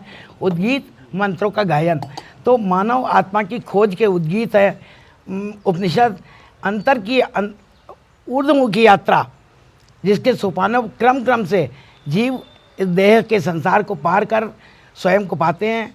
उपनिषदों में इसी अंतरात्मा की ज्ञानमयी व्याख्या व्याप्त है। मानव मन की अंतिम मुक्ति की कविताएं हैं जो उपनिषदों में परम सत्य की व्याप्त कही गई हैं। चाहे वो एको ब्रह्म द्वितीयो नास्ति, तत्त्वमसि, अहम ब्रह्मास्मि, जिन जिन रूपों में प्रस्तुत किया गया है, तो बंधन मोक्ष, जन्म मरण बंधन मोक्ष के परे जो आत्मा का रहस्य है। देह गार्गी वो बार बार पूछती है कि मृत्यु के बाद, हम भी नचिकेता भी पूछता है कि मृत्यु के बाद क्या रह जाता है, मृत्यु के बाद क्या रह जाता है। और फिर गार्गी और मैत्रेयी की वार्तालाप में आता है कि मरने के बाद केवल नाम बचता है मनुष्य का। अच्छे कर्म किए हो तो अच्छा स्मरण किया था, बुरे कर्म किया हो सब उसकी वो करते होते हैं। तो आत्मज्ञान, अपनी पहचान और ब्रह्म के रहस्य का, क्योंकि उपनिषद को रहस्य विद्या यूँ ही नहीं कहा गया, आप जितनी बार पढ़ेंगे उसको उतनी बार नया अर्थ मिलेगा। मुझे आश्चर्य है, आदरणीय रतुड़ी जी उसकी भूमिका लिखी, इतना गंभीर लिखा और उसको वेस्टलैंड से जोड़ा। माननीय राज्यपाल ने विमोचन के दिन जो ब्रह्मांड की रहस्यमयी व्याख्या करी, ऐसा लगता था उपनिषद उनके अंतर्मन में बैठ गया है। तो यह ज्ञान जो है, मुझे नहीं पता किस अज्ञात प्रेरणा से मैंने ये सब लिखा। किरण उन क्षणों की साक्षी है जब क्रम से निकलती थी, और आगे की श्रृंखलाएँ जिसमें कई सारी पौराणिक कहानियाँ हैं, कई सारी वैदिक ब्राह्मण कहानियाँ हैं, कई सारी बौद्ध कहानियाँ हैं, तो वो आधी अधूरी फैली पड़ी हुई हैं। क्योंकि लिखने के मामले में कलम जितनी चलती है, प्रकाशन के मामले में उतनी उपेक्षित करती हूँ। अब आलस कहें या उत्कंठाविहीन कहें, तो इसलिए जो मैं उसके पीछे नहीं लगती, दूसरे काम में।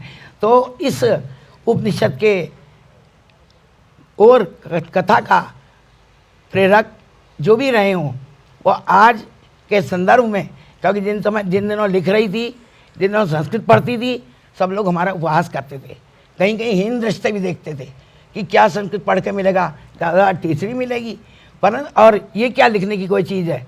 परंतु महत्व की बात है, भारत अपने अतीत को लौट रहा है और उस रहस्य को पहचानने की बात करी है। एक भारतीय ज्ञान परंपरा यूजीसी ने सभी जगह कंपलसरी कर दी है। कल ही मैंने देखा यूजीसी ने यूजी लेवल पर कंपलसरी करी है। तो उन बच्चों को जो साइंस के विद्यार्थी हैं, अंग्रेजी के विद्यार्थी हैं, सरल रूप में समझाने के लिए अन्य ग्रंथों को भी इसी रूप में प्रस्तुत करना पड़ेगा, ताकि आम जनता, जनमानस, क्योंकि ऐसा नहीं है, हमारे बहुत बहुत ऋषि मुनि भी आज भी प्रवचन करते हैं और उसकी आड़ में बहुत सारे लोग बहुत पैसा भी कमाते हैं, तो वो भी सत्य का ज्ञान नहीं है। वो भी सत्य का ज्ञान नहीं कि बहुत सारी भीड़ इकट्ठी हो गई और अपने महात्मा जी आए हैं और बहुत कुछ कह रहे हैं, परंतु उसके पीछे उद्देश्य कुछ और होता है। धर्म और ज्ञान, वो दोनों में बहुत फ़र्क है। धर्म जो कि शाश्वत है, चिरस्थायी है, ज्ञान चिरस्थायी कभी समाप्त नहीं होने वाली चीज़ है, वो परंपरा चलती रहती है। आधुनिक युग में भी लोग पढ़ रहे हैं, लिख रहे हैं उस और, किंतु उपनिषदों का रहस्य ज्ञान, ब्रह्म विद्या, इसीलिए कहा गया उसका ज्ञान समित पाणी होकर ही प्राप्त किया जा सकता है, साधारण शिष्यों से नहीं प्राप्त कर सकता था। उस ऋषि परंपरा में, आचार्य कुल की परंपरा में, और वही सच्चे रिश्ते जिन्होंने अलग अलग उपनिषदों के रूप में अपने ज्ञान को समेकित किया था। मैं कृतज्ञ हूँ। आज इस वार्ता में कुछ हमारे नए मेहमान भी आए हैं, मेरे निवेदन पाए हैं, और मैं सबको कहती हूँ फुलवारी की इस अकादमिक चर्चा की उपलब्धि हम लोगों को कई कई दिन तक याद रहती है, तब तक अगली चर्चा का दिन आ जाता है। बहुत बहुत धन्यवाद। मैं रामेना जी को अब देवियों सज्जनों, बहुत लेखक के कुछ विचार आपने सुने। अब अनुरोध है आप में से जो कोई अपनी विचार, कोई ऑब्जर्वेशन, कोई प्रश्न, कोई और इसी से संदर्भित पुस्तक या पुस्तक के विषय से संबंधित, बस इतना ही एक उसमें राइडर है। आइए आइए आइए, हमारे आदरणीय रयाल साहब, बौद्धिक चिंतन वाले व्यक्ति, जीवन में पढ़ी है जी। बड़ी जिज्ञासा, कौतूहल रहता था कि आरुणि उद्दालक, याज्ञवल्क्य की कहानियाँ, जाबालोपनिषद की, छकड़े वाले रैखों की कहानी, सनत कुमारों की कहानी, तो हम लोग क्यों से इसका वेट करते थे। फिर बाद में विवाह के उपरांत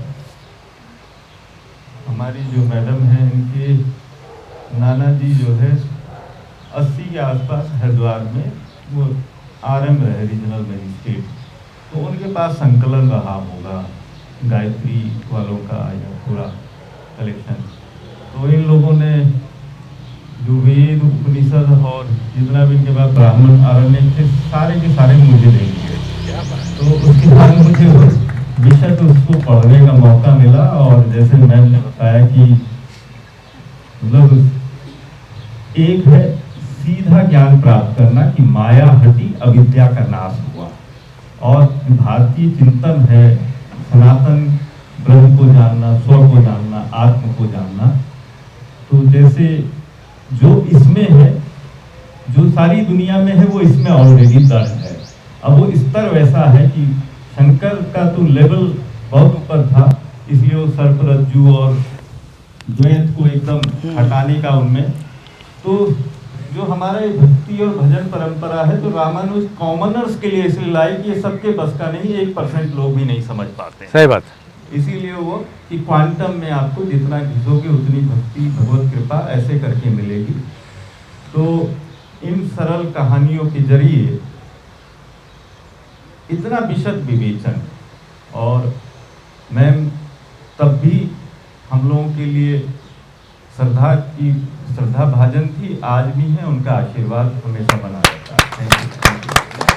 बहुत सुंदर, बहुत सुंदर, बहुत सुंदर रयाल साहब। आदरणीय सरोजनी जी, आप आइएगा।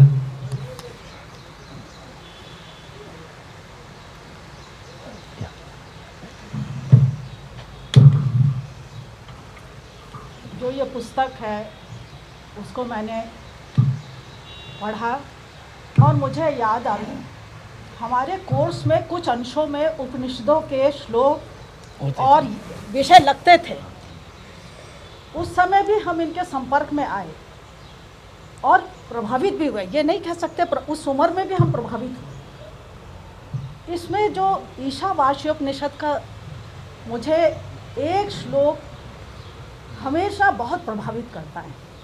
पूर्णम अधः पूर्णमदः पूर्णात् पूर्णम् उदच्यते पूर्णस्य आदाय पूर्णमेव अवशिष्यते। बिल्कुल, मुझे तो लगता है ये सार है। बहुत सुंदर, बहुत सुंदर। वह पूर्ण है, ये भी पूर्ण है, वह पूर्ण है, यह भी पूर्ण है। पूर्ण से पूर्ण पूर्ण है, निकाल दिया और पूर्ण ही रह गया, फिर भी शेष है। बहुत बढ़िया। एक मुझे मैडम प्रभावित किया, सच में बहुत आपने बड़ा महान कार्य किया। मुझे तो जब विद्या हो गई, दीक्षांत समारोह का दृश्य है और गुरु आचार्य जी के सामने उनके शिष्य बैठे हैं और गुरु जी प्रमाणित कर रहे हैं कि आप कृत विद्या हो गए हैं, अब आप अपने कर्म क्षेत्र में जा सकते हैं, आपने विद्या पूरी हासिल कर ली। प्रमाण पत्र दे रहे गुरु जी। फिर भी यदि आपकी कोई शंका है तो आप कहिए। तो मुझे मैडम कौत्स ऋषि के भी याद आ गया। वर्तंतु कौत्स की कौत्स कहानी ऋषि जो थे, बहुत बड़ी कहानी। वर्तंतु आचार्य, कौत्स ऋषि वर्तंतु उनके आचार्य थे, वर्तंतु। सब दान और कर दिया, देखिए सामाजिक व्यवस्था को भी अनुभव सारा दान करके कर गया। यहाँ पर। फिर उसका दाते दो भृत्य शिष्य थे। भृत्य शिष्य माने गुरु जो दक्षिणा शिष्य दक्षिणा नहीं दे पाते, गरीब, तो वो किस रूप में शिष्य होंगे? सेवा करेंगे, यानी उनको अपना शुल्क जो है वो सेवा के रूप में चुकाना है। तो उस वातावरण में जो संपन्न घर के छात्र होते थे वो उनको हीन दृष्टि से देखते थे। सच में बहुत आपने बड़ा महान कार्य किया। मुझे तो जब विद्या हो गई, दीक्षांत समारोह का दृश्य है और गुरु आचार्य जी के सामने उनके शिष्य बैठे हैं और गुरु जी प्रमाणित कर रहे हैं कि आप कृत विद्या हो गए हैं, अब आप अपने कर्म क्षेत्र में जा सकते हैं, आपने विद्या पूरी हासिल कर ली। प्रमाण पत्र दे रहे गुरु साकेत जी। निवास समझता हूँ। फिर भी यदि आपकी कोई शंका है तो आप कहिए। तो मुझे गुरु लोग बड़ी मैडम कठिन कौत्स कर्म ऋषि रखते के थे। भी याद आ गया। वर्तंतु कौत्स की वर्तंतु कहानी कौत्स कौत्स ऋषि की। जो बहुत थे, बड़ी गाड़ीवान रखी। वर्तंतु आचार्य, कौत्स ऋषि वर्तंतु उनके आचार्य थे, वर्तंतु। सब दान और कर दिया, देखिए सामाजिक व्यवस्था को भी अनुभव सारा दान करके कर यहाँ गया। फिर उसका कौत्स दाते ऋषि दो भृत्य शिष्य थे। भृत्य शिष्य माने गुरु जो दक्षिणा शिष्य दक्षिणा नहीं दे पाते, गरीब, तो वो किस रूप में शिष्य होंगे? सेवा करेंगे, यानी उनको अपना शुल्क जो है वो सेवा के रूप में चुकाना है। आप सभी को नमस्कार।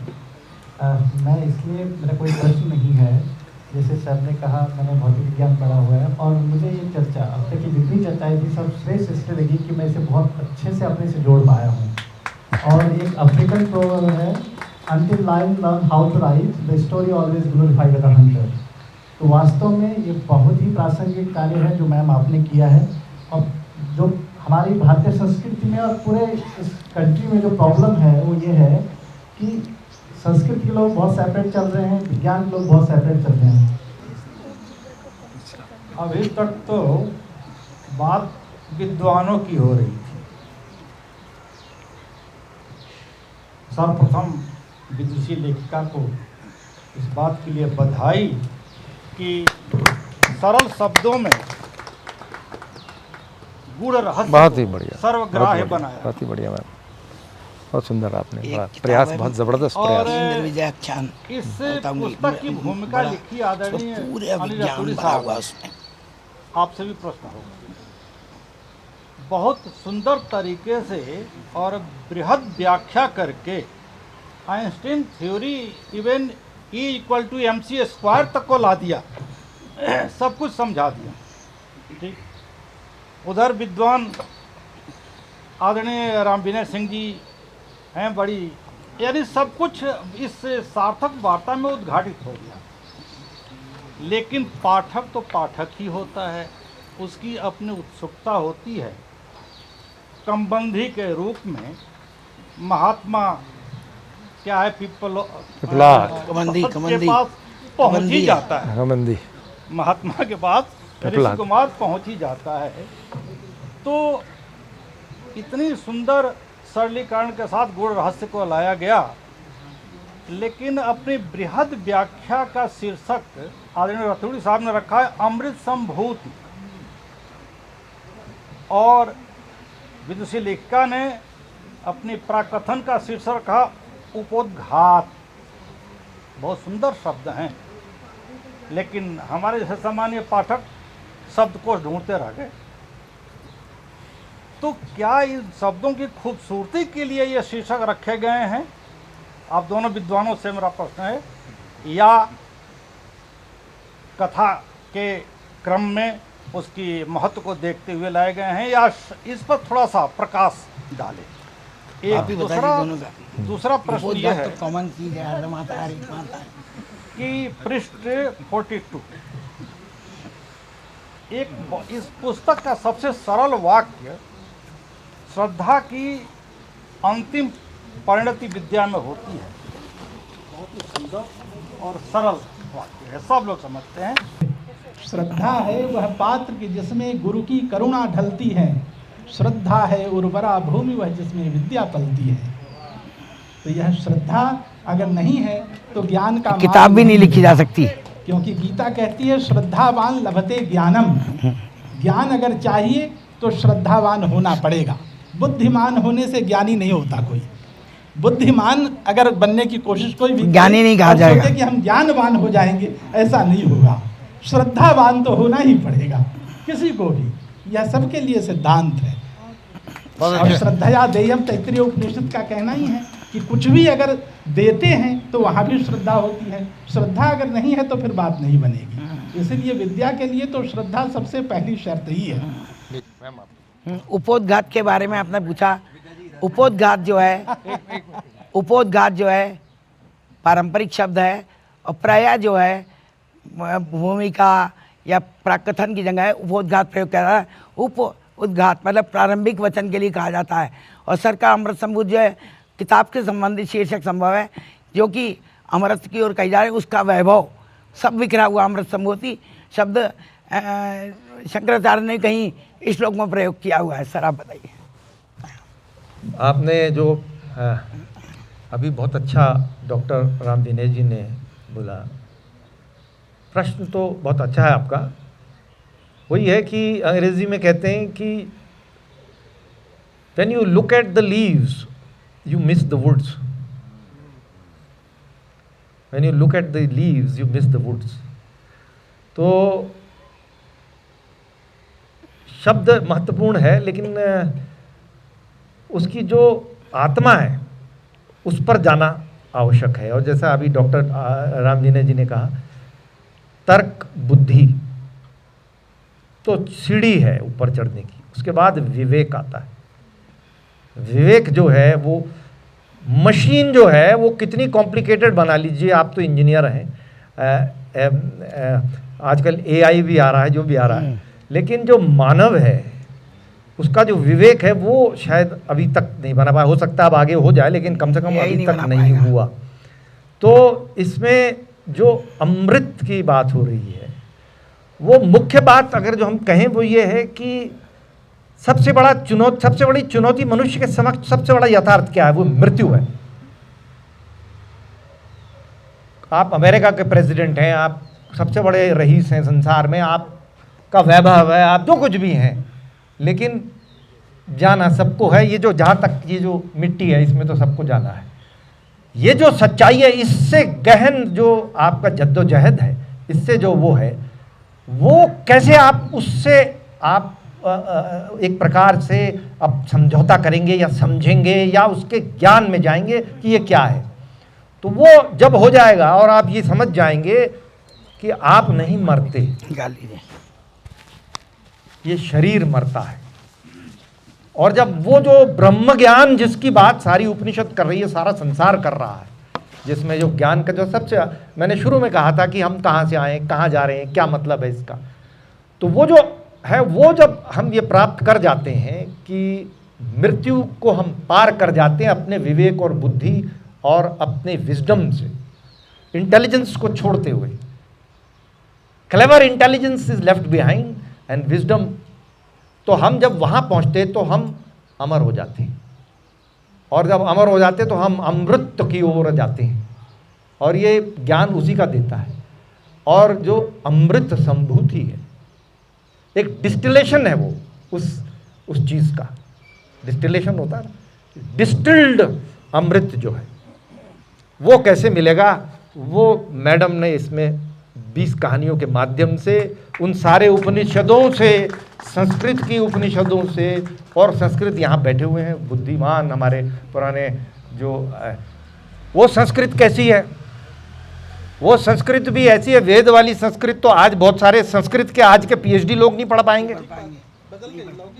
बदल गई वो संस्कृत पढ़ते हैं सारे, वो संस्कृत नहीं पढ़ पाएंगे। वो आप सम ऑफ दिस अंग्रेजी में कहते हैं उसको आर्केक, वो ऐसी है जैसी होमर की जो यूनानी में जो लिखी हुई ओडिसी है, उसको पढ़ने के लिए बहुत वो चाहिए। तो उस प्रकार आप तो संस्कृति जो आज की संस्कृत है उसी को लोग नहीं जानते हैं, जो 1000 साल पुरानी या 2000 साल पुरानी संस्कृत है। ये 3000 4000 और उससे पहले वो कंठस्थ थी, वो लिखी हुई भी नहीं थी। तो जब वो लिखी गई तब वो आई, और वो आर्किक भाषा है, उससे छांट कर ये अमृत आपके लिए आया है, उसकी बात हो रही है। साधना कुछ पूछना था। सभी को प्रणाम मेरा, और मैं इसके बिना बोल नहीं पाती हूँ कि कण कण में और क्षण क्षण में व्याप्त उस तत्व को नमन। आगे बढ़ते हैं। मैम को सबसे पहले मैं बहुत बधाई देना चाहती हूँ, बहुत शुभकामनाएं मेरी कि इतनी सबसे मैं जनरली अवॉइड करती हूँ मैम वैसे, बट इसका टॉपिक जो था अमृतत्व की ओर, है ना, तो थोड़ा सा मैं बोलना चाहूँगी। असतो माँ सद्गमया तमसो माँ ज्योतिर्गमया मृत्योर्मा अमृत, हाँ, मृत्योर्मा अमृतम गमया। तो देखिए ये मृत्यु लोक है, इस मृत्यु लोक से इसमें आके कैसे हम उस अमृतत्व को प्राप्त कर सके, ये हमें वो हमारे जो उपनिषद हैं, उपनिषद जो हैं ये अपौरुषीय हैं। उपनिषद जो हैं ये वेद का ज्ञान कांड है, वेद का सार नहीं है उपनिषद। वेद में 3 कांड हैं, कर्म कांड, भक्ति कांड और ज्ञान कांड। ज्ञान कांड जो है वेद का, दैट इज़ कॉल्ड उपनिषद।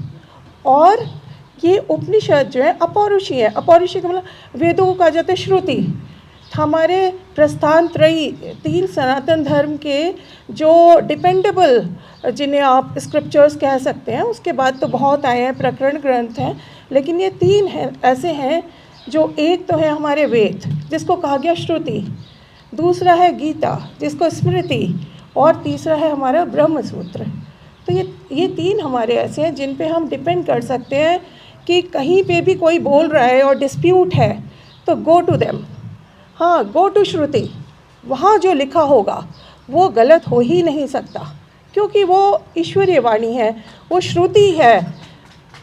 वो वाणी कहाँ से आई है? जो हमारे बहुत ही एनलाइटन ऋषि मुनि थे उस समय के, उनको वो सुनाई पड़े, दिखाई पड़े, और तब उन्होंने उनको लिपिबद्ध किया। तो ये वो लिपि है। और इस पे जा मरने से जग डरे मेरो मन आनंद, कब मरी हो कब पाई हो पूर्ण परमानंद। तो ये परमानंद क्या है, ये पूर्णता क्या है, ये हमें ये वेद बताते हैं, ये हमें हमारे उपनिषद बताते हैं। और उपनिषद का सार जो है, उपनिषद का सार नहीं, वेदों का सार जो है हमारी गीता है। और देखिए हमारे लिए बहुत ये गर्व की बात है, गौरव की बात है कि हम इस भारत भूमि में जन्मे। आपको दुनिया में आप चले जाइए, बहुत कुछ मिलेगा, लेकिन ये नहीं मिलेगा, मोक्ष का मार्ग नहीं मिलेगा। मोक्ष का मार्ग अगर आपको पाना है तो आपको यहीं आना पड़ेगा। हाँ, तो हमारे देखिए हमारे पास जो खजाना है वो कहीं नहीं है इस विश्व में। और जैसा अभी यहाँ पे बात, एक और चीज़ मैं बोलना चाहूँगी कि जैसे अभी बोला जा रहा था कि भाई जो दिखता है पर इसके बियॉन्ड भी बहुत कुछ है। वो क्या है? सर बोल रहे थे सत है, जैसे नमक घुला है। तो देखिए ये पांच चीज़ें ऐसी हैं जिनसे जगत बना है। जगत का हर चीज़ इन्हीं से बनी है, और वो पांच चीज़ हैं अस्ति, भाति, प्रियम, नाम, रूप। तो नाम और रूप तो हमें दिखता है जगत में, जगत इज़ नाम रूप, पर अस्ति, भाति, प्रियम वो छुपा हुआ है, दैट इज़ अवर आत्मा। और हमें अपने स्वरूप का जो अनुसंधान करना, स्वस्वरूपा anusandhana is bhakti. Swaswarupa anusandhana is the highest thing we can do, which is the objective of this human birth. यही है ऑब्जेक्टिव, यही है गोल इसका। नमस्कार, मैं टाइम काफ़ी हो गया तो ज़्यादा समय नहीं लूँगा। सबसे पहले आपका आभारी हूँ कि आपने हमें आमंत्रित किया, रतोड़ी साहब का, मिसेज रतोड़ी का। मेरा नाम मनोज बर्थवाल है। मैं सिर्फ इसलिए खड़ा हुआ हूँ क्योंकि संस्कृत का जिक्र आया, तो हम संस्कृत परिवार से हैं। मेरी पत्नी के नाना जी डॉक्टर मंगलदेव शास्त्री थे, जो संस्कृत के प्रकांड पंडित थे और संस्कृत विश्वविद्यालय के वाइस चांसलर थे। आप बहुत ज़्यादा। दूसरा कारण ये था कि सुधा जी मेरे बैचमेट योगेश की बड़ी बहन है और बहुत अच्छा उन्होंने लिखा है। तीसरी बात ये थी कि ये बात हो रही थी कि संस्कृत और अंग्रेज़ी पढ़ने वाले लोग एक साथ मिलने मुश्किल होते हैं, तो मैं शायद वो व्यक्ति हूँ जिसने ग्रेजुएशन में संस्कृत भी ली थी और अंग्रेज़ी साहित्य भी लिया था। तो उपनिषद बहुत ही जटिल विषय है और इसमें मेरे ख्याल से गीता प्रेस गोरखपुर में भी लिखा गया, जो बहुत ही कर्मकांड वाली व्याख्या है। और सबसे बढ़िया जो इंटरप्रिटेशन है उपनिषद की वो श्री अरबिंदो की है। लेकिन जब मैंने उसे पढ़ना शुरू किया मेरी समझ में कुछ नहीं आया फ्रैंकली, तो मैंने उसको छोड़ दिया। तो आपने जो प्रयास किया है इसको इतनी सरल भाषा में, संस्कृत में कहते हैं कि जैसे कालिदास जब भी अपना कोई भी ग्रंथ लिखते थे तो सबसे पहले जैसे रघुवंश लिखा तो कहते हैं मैं इनके बारे में क्या बोलूँ, मंदा कवि यश प्रार्थी गमेश से हमें उपहास्यताम प्रांशुलभ्य फले लोबाद उद्बाहर वामना। मैं रघुवंश की के बारे में क्या लिखूं जो इतना महान वंश है, उसमें जो एक छोटा बौना एक लंबे ऊंचे पेड़ से फल लेना चाह रहा है, तो मैं सुधा जी के बारे में क्या बोलूं, आपके बारे में क्या बोलूं। सिर्फ यह है कि बहुत आभारी हूं और ये बहुत ही अच्छा प्रयास है। और मैं कुछ काम कर रहा हूं उस पर, पंचतंत्र पे, क्योंकि वो भी लर्निंग एंड डेवलपमेंट का शायद सबसे पुराना ग्रंथ है, तो उसमें मैंने कुछ लिखा है, कुछ यूट्यूब में भी डाला है। बहुत अच्छी बातें जातक कथाओं के माध्यम से जी, और जानवरों की कथाओं के माध्यम। तो एनीवे ये बहुत अच्छा प्रयास है कि जनमानस तक संस्कृत पहुंचाई जाए। इतनी ऐसी भाषा की जिसमें उच्चारण स्थल भी हैं, अकुह विसर्जनी या नाम कंठ ऋतुरषाणम, कहाँ से किस शब्द का उच्चारण होगा। ये अकेली भाषा है कि हिंदी में कहिए कौवा उड़ रहा है, कौवा उड़ रहा है, आप लिखते हैं कौवा, कौवा बोलते हैं। संस्कृत में सवाल ही नहीं है कि जो उच्चारण किया जाए वो उसका अर्थ ना हो। तो ऐसी भाषा 14 शब्दों से आपको वो जो 14 भाषाओं से जो शिव जी ने डमरू बजाया। तो मैं ये कहना चाह रहा था कि ऐसी भाषा जो गूढ़ है, जो अलौकिक है, उसको जनमानस तक पहुंचाना एक बहुत ही अच्छा काम है जो सुधा जी ने किया है, इसलिए आप साधुवाद की पात्र हैं। और रतोड़ी साहब और आप सबका भी बहुत बहुत धन्यवाद। सौभाग्य है हमारा कि जब ये कथाएं लिखी जा रही थी उस समय हम बिल्कुल साथ साथ थे। हम प्रतिदिन खाना साथ खाते थे, दिन भर बातचीत करते थे, रात को रचना होती थी, सुबह बात करते थे क्या लिखा। कई दफ़ा एक ही विषय पर हम दोनों कविता लिखा करते थे और फिर आपस में बातें किया करते थे। जब मैं पढ़ रही थी सर्वश्रेष्ठ ब्रह्मवेत्ता, तो उस समय विदेह जी ने, जनक जी ने यज्ञ किया है और सोने से मढ़ी हुई सींग वाली गायें दान में दे रहे हैं। और वो कहते हैं कि आदरणीय ब्राह्मणों, आपकी अनुकंपा से हमारा यज्ञ साविधि संपन्न हो चुका है और आप हम पर एक कृपा और करें। आप में जो सर्वश्रेष्ठ ब्रह्म ज्ञानी हो वह इन सभी हिरण्यश्रृंगा गौओं को अपने साथ ले जाएं।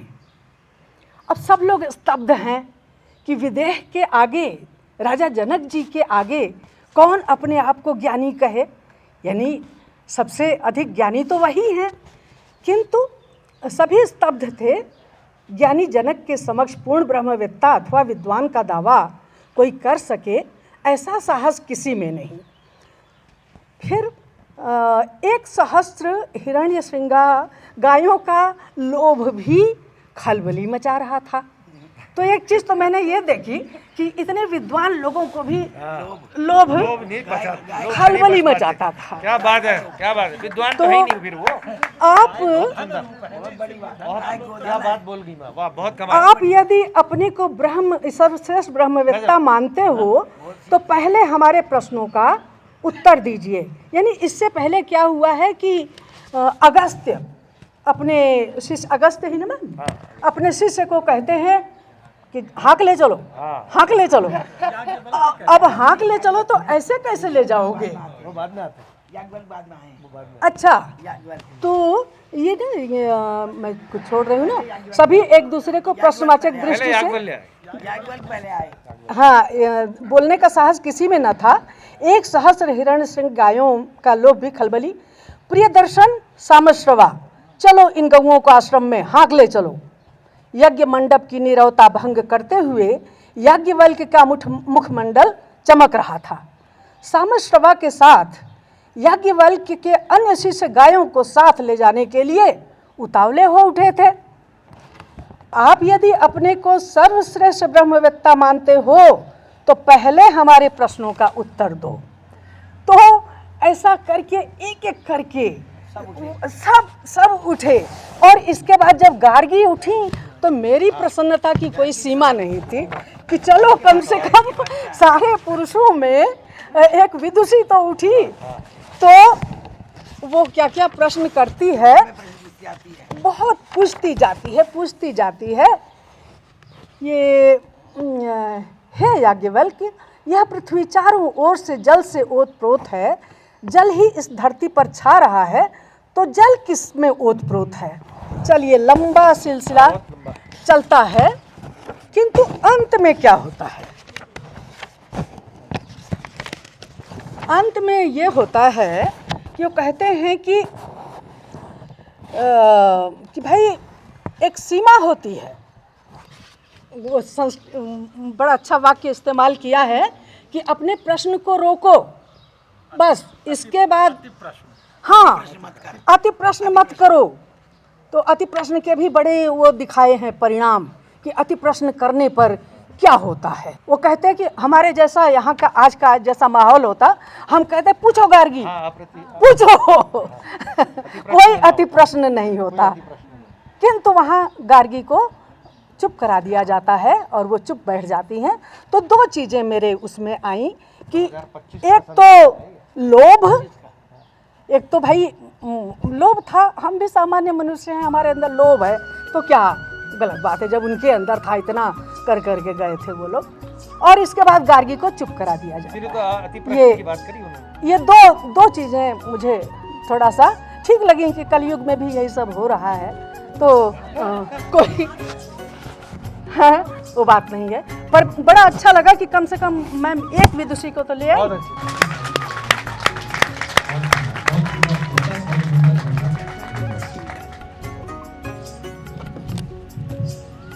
आज की बहुत ही सार्थक चर्चा के लिए लेखक और दोनों डिस्कशंस को हार्दिक बधाई। उपनिषदों के प्राचीन भारतीय ज्ञान को संपूर्ण विश्व के दार्शनिकों, वैज्ञानिकों एवं विचारकों ने माना है। आधुनिक युग के लिए भारत का ये शांति और सद्भाव का संदेश आज और भी अधिक प्रासंगिक है। सत्यकाम की कथा, मेरी भी फेवरेट वही कहानी है। सत्यकाम की कथा में माँ के नाम से पुत्र के अस्तित्व का होना बहुत ही अद्भुत प्रेरणादायक संदेश देता है। बहुत ही सार्थक चर्चा के लिए पुनः आप सबको हार्दिक बधाई, अभिनंदन, धन्यवाद। और जो यहाँ फुलवारी के फूल हैं, आप सब इतने शांति से लगभग 2 घंटे की चर्चा को सुनते हैं और अपने प्रतिक्रिया भी आप लोग देते हैं, उसके लिए भी आपको बहुत बहुत धन्यवाद।